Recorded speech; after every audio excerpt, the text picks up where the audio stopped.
Hey, my name's Sydney. I'm 48 years old. My life hasn't exactly been a smooth ride for me. I've had a lot of ups and downs, but throughout it, the one person that kept me going was my son, Connor.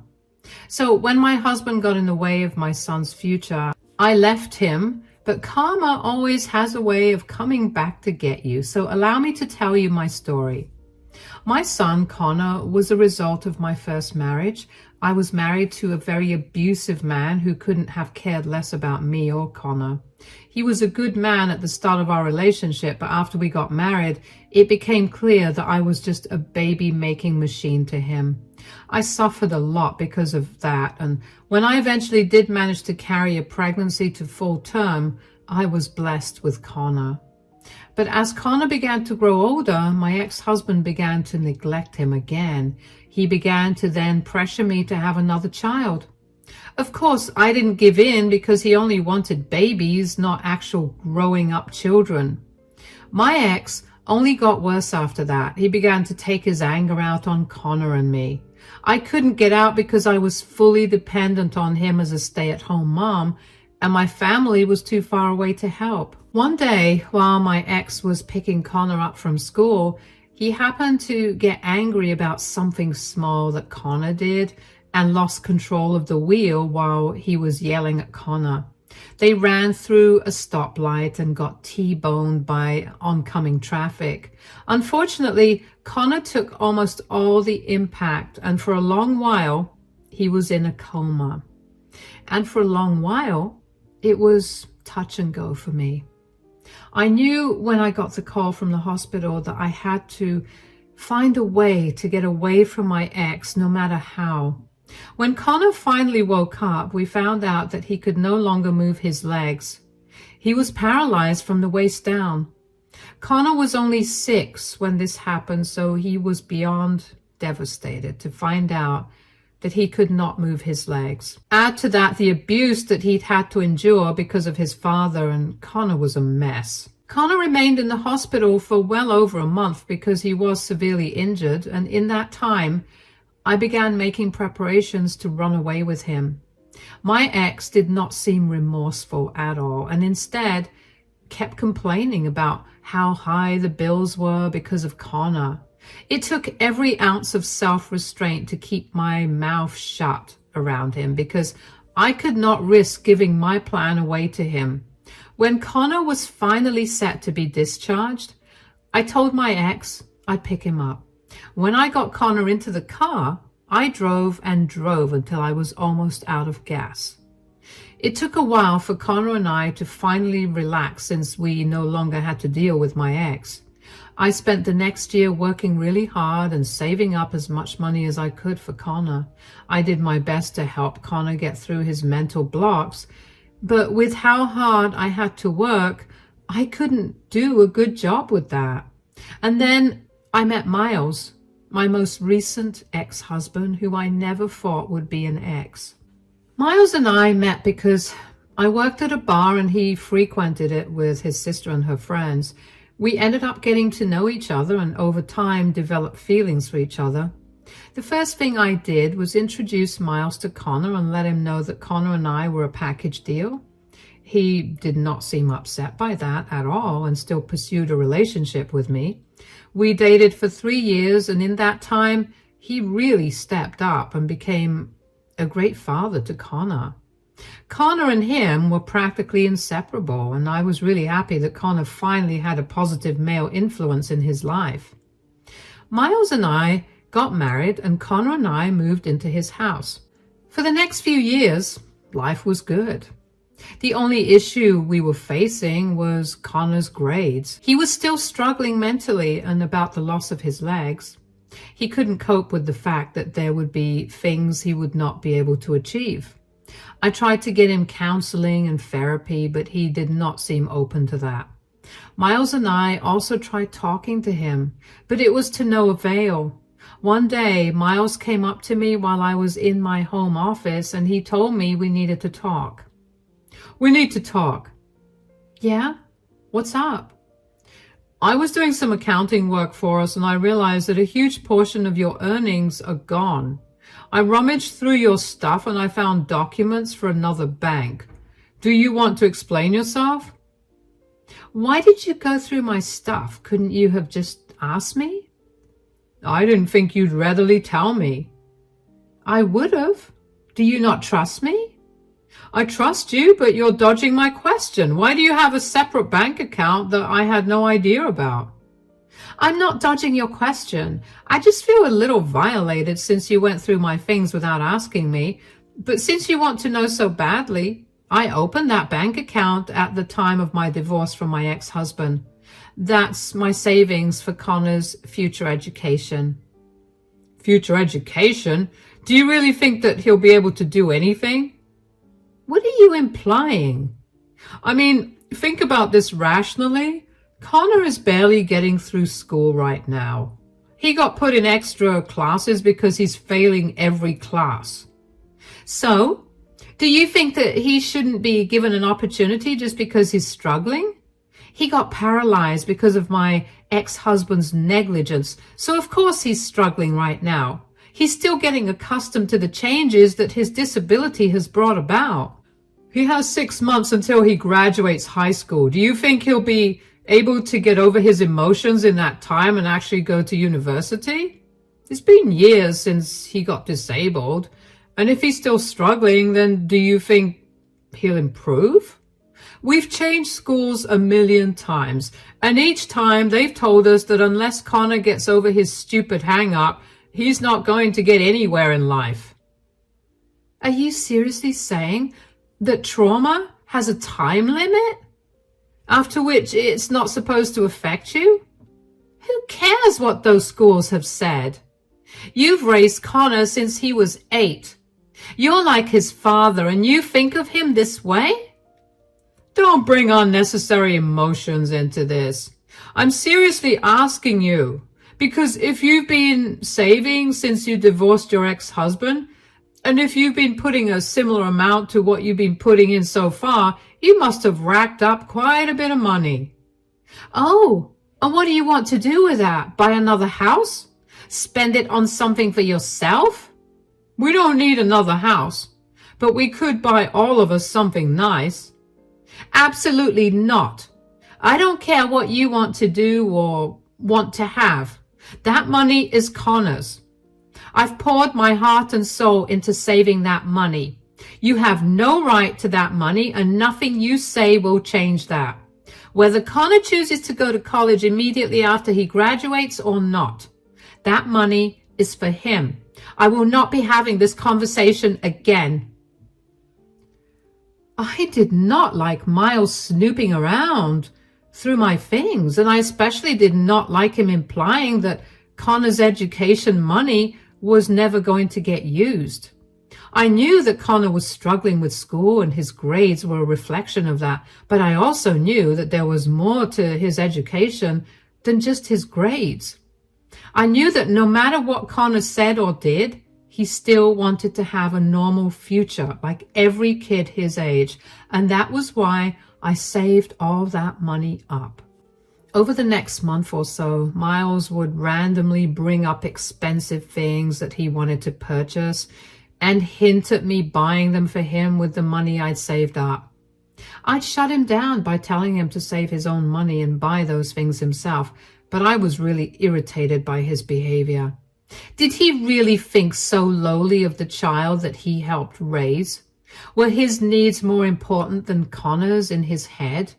I tried my best to tell Miles to drop the topic, but every time he'd tell me that he was just checking if I changed my mind.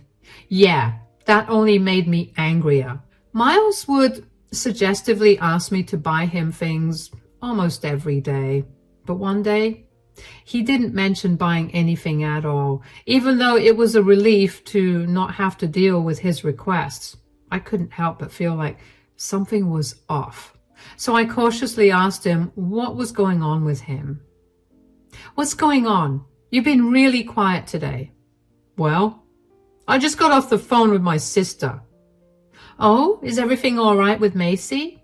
Apparently they're struggling a lot financially. Oh no.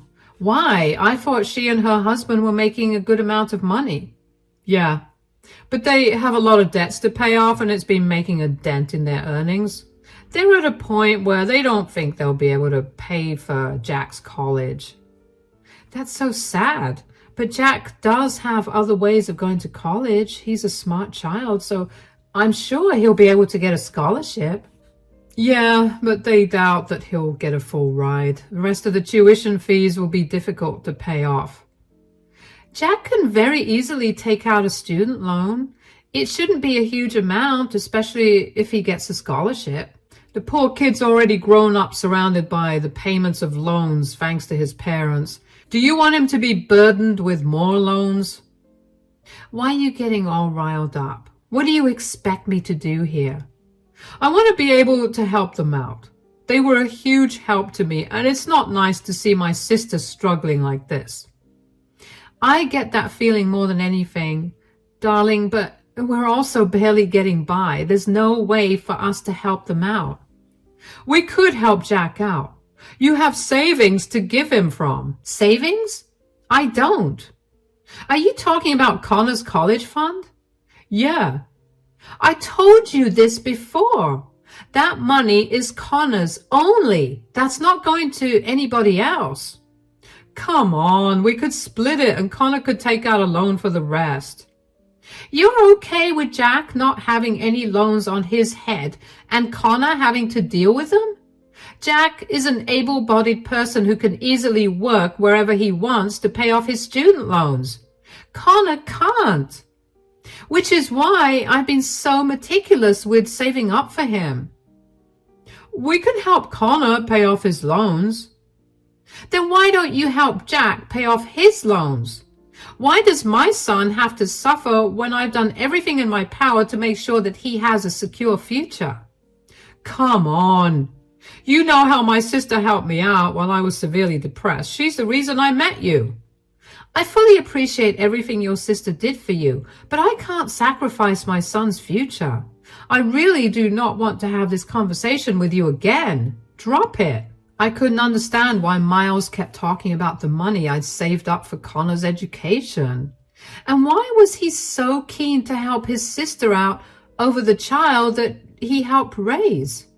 I know that he was severely depressed before we met, and the only time he ever went out was when his sister would physically drag him out of the house to go drinking with her and her friends. Yeah, I was grateful that I got to meet Miles because of her efforts, but I could never give away the money I worked so hard for to secure Connor's future. We were, at best, a lower middle-class family. We made just enough to get through each month and also have some savings. Giving away even a fourth of the money that I'd saved up for Connor would be very difficult to replace. Miles knew that, and he still insisted on helping his nephew, Jack. From what I'd seen, Jack was a great child, and he was also incredibly smart. The way his parents spent money was ultimately going to cost him, and that was something his parents should have realized. If I had the money, I would have helped, but I barely had enough for Connor. And when Connor found out that I had saved a lot of money for his education, he cried with joy and immediately began looking into his future. There was no way that I was going to kill that joy of his. After that conversation, things between Miles and I were a little awkward for a few days, and then we went right back to being like how we always were. I was glad that Miles didn't bring that topic up again. Until one day, I got notified that all the money from my savings account had been transferred into another account. I barely had time to register whose account it was transferred to before I was frantically calling my bank. Just as I was waiting for customer service on the phone, Miles walked in. What's going on? Why are you panicking? I just got alerted that all the money out of Connor's account got transferred. I'm trying to get in contact with the bank and figure out what's going on. Oh yeah, there's no need to do that. What? What do you mean? I was the one who transferred all your money. What? Why would you do that? How did you even get access to it? Give it back to me right now. No, I already gave the money to my sister. She needs it way more. What is wrong with you? That money was mine. You have to ask her to give it back to me. Well, today was the last day to make the payment for Jack's university. She made the payment as soon as she got the money. None of us have that kind of money to give you back. I specifically told you that money was not for anyone but Connor. How dare you? What am I going to do about Connor's education now? How stupid of you to think a useless person like him deserves to go to college. Excuse me? You've been so irrational and blind to everything that you didn't even notice how stupid your son truly is. He's pathetic and definitely doesn't deserve that money. Jack, on the other hand, has so much potential. He's been among the top students of his school for all 4 years, and he'll go much ahead in life. Connor will continue to remain a burden to us, whether he gets a college education or not, so the money was useless to him. How could you possibly say such hurtful things about the boy you helped raise? I'm not trying to be hurtful. I'm simply stating the truth. I will gladly support Connor for the rest of my life. I just saw a future education for him as useless, as he will be. You're a disgusting man. I can't believe I ever let you in Connor and my life. I want nothing to do with you anymore. You're overreacting, Sydney. Calm down. Calm down? Overreacting? You've not only thrown all my years of hard work down the drain, but you've also ruined Connor's future. Do you really feel no remorse? Not at all. I love Connor, but I'm also a realist at heart. Here's a taste of reality for you. I'm divorcing you. I don't want you in our lives anymore. Do not even bother contacting me or Connor again. You'll come to your senses eventually, and then you'll come crying back to me. I'd rather die than come crying back to a heartless monster. I can't even begin to describe to you the kind of anger I was feeling at that moment. Miles had raised Connor himself, and yet he threw away his entire future like that. Not to mention, he saw how hard I worked to save up that money. I was not a fan of him asking me to give the money away to his nephew, but I was glad that he at least asked me before he did something. I don't know why I was stupid enough to let my guard down. I should have considered that a warning sign. Then again, I never thought that Miles was capable of doing something so horrible.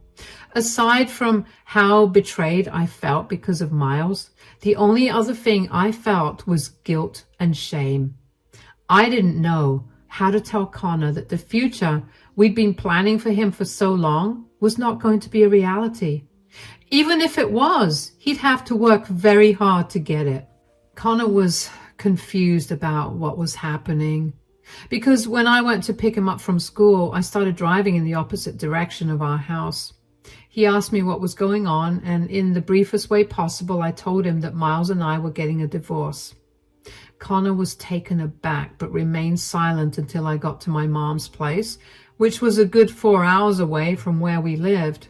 When I finally calmed down enough, I sat Connor down and explained what had happened.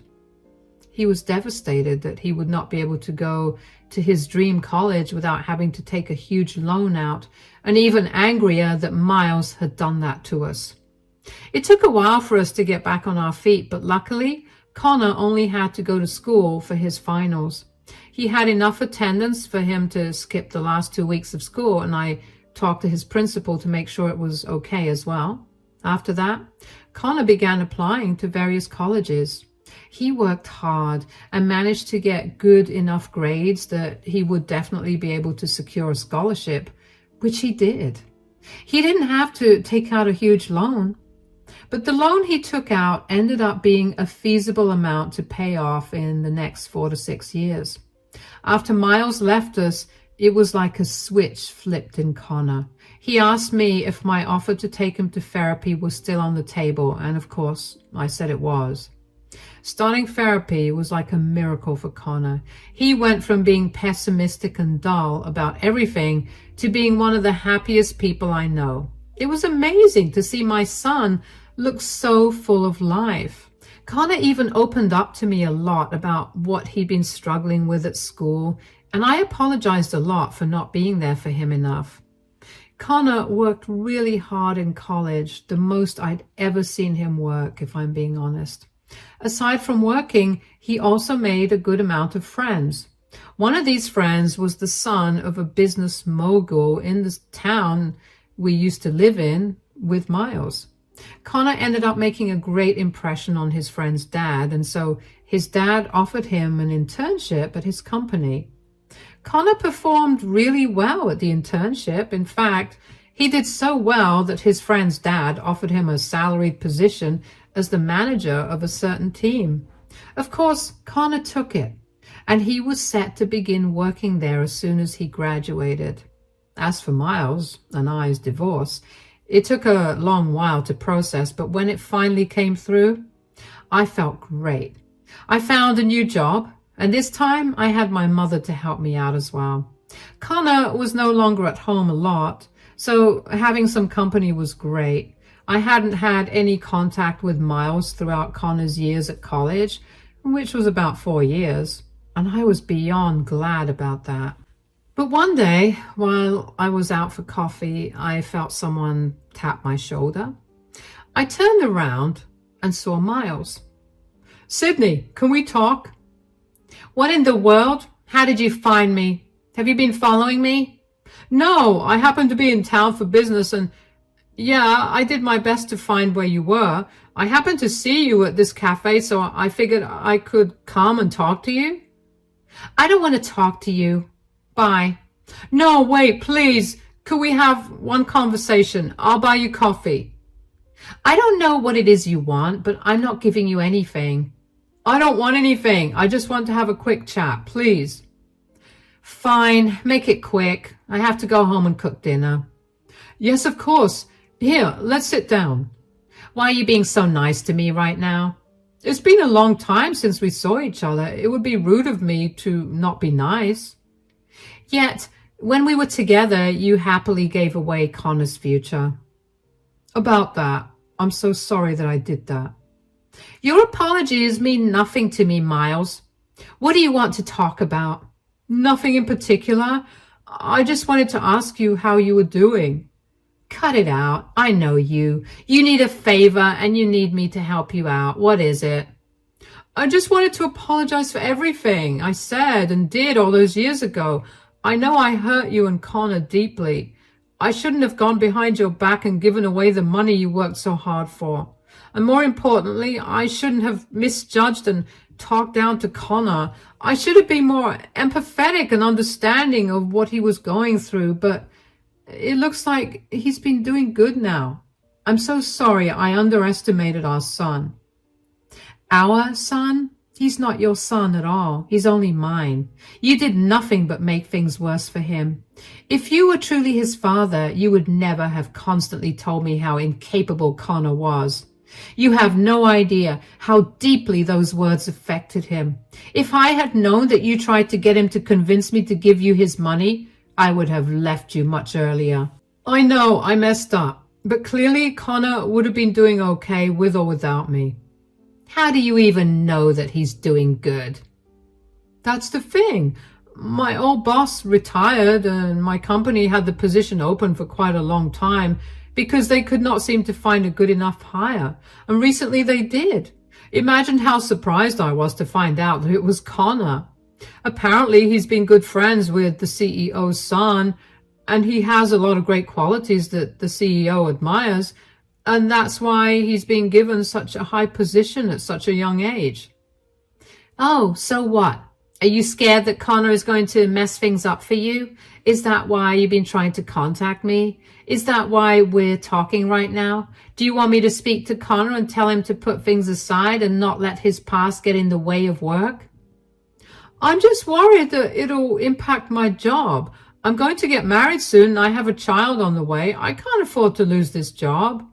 I just want you to tell Connor that I'm sorry for whatever I've done to him and ask him to be lenient towards me."